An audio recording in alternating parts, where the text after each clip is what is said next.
Myszki, it's me, Coco BeChamel. Today we're cooking goulash, or rather my take on the dish. Goulash originated in Hungary and it's Hungarian national food. There are many ways of cooking goulash. This one is mine. I use vegetables and meats and seasonings the way I like them. It's delicious, but I don't claim it represents either Hungarian nor Polish cuisine. It's just Coco. Phew! Dodged the bullet there. Now you can't hate me in case your mom does it differently. Let's cook! Start by cutting your meat of choice into nice thick chunks. I believe one day I'll be as agile with my nails on as I am without them, but for now you need to be patient with me. The piece I'm using is pork chop because I like pork chop, but any meat will do. We're going to cook it into oblivion so it's delicious and tender either way. Don't worry to cut them a little too big. If you went too far, you can later break them into smaller pieces with spatula. For now, we'll transfer it into a bowl. Now, chop a half of a medium-sized onion. Try not cutting your nails as you go.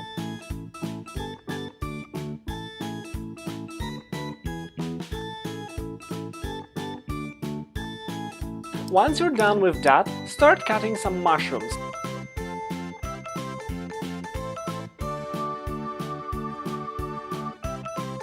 Put the onion and mushrooms on one pile. Time for some more veggies. You can use whatever you want. I went with what I had laying around. I started with 2 cloves of garlic. I just want a tiny bit for the garlicky note, but I don't want it to overwhelm the dish. If you're cray-cray for garlic, feel free to add more. Then time for about half of a carrot.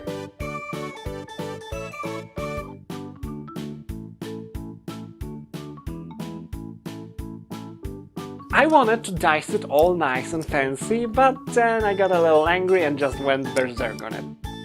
But that's fine, as long as the pieces are small, we're good.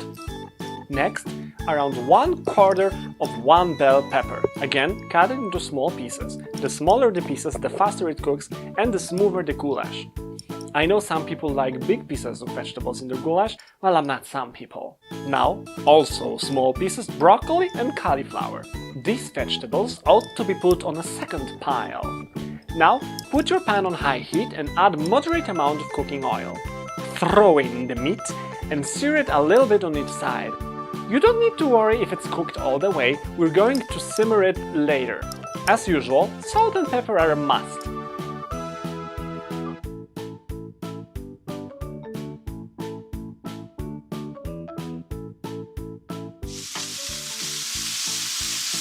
This is about enough. Just some gentle browning, nothing too crazy.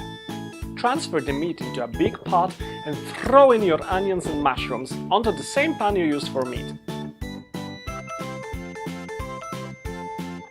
Again, add salt and pepper to make it soften faster. These guys need to be a little darker, just on the very edge of burning, obviously not burnt, but as dark as you can go without making it bitter. And now, throw them into the pot with our meat.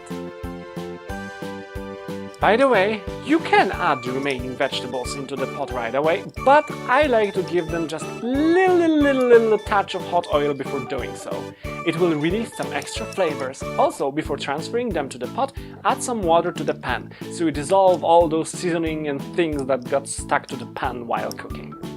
Now your colorful veggies can join their friends. Once you do that, add enough water to cover everything up. You can use stock instead of water, though with this amount of veggies and spices it's not really necessary. Speaking of seasoning, smoked paprika, cinnamon, allspice, nutmeg and bay leaves. Add some more water if necessary and give it a good stir.